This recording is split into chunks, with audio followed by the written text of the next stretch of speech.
香港貧富懸殊嘅問題係世界聞名嘅，堅尼係數早已超越呢個警戒線。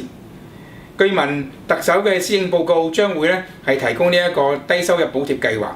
讓家庭裏面有小朋友嘅家庭可以獲得一啲現金嘅補助，讓佢哋嘅收入可以提升至貧窮線之上或者貼近貧窮線。其實呢一個嘅問題，民間早已爭取咗10幾年。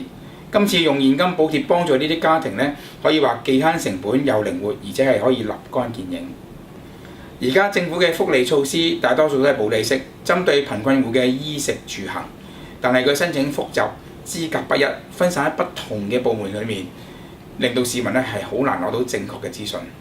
簡單如申請600蚊嘅交通津貼，好似查家宅咁樣，個申請表非常之複雜，令到而家申請嘅人數遠低於政府嘅預期。其實如果我哋能夠檢討呢啲嘅程序，統合部門、簡化步驟，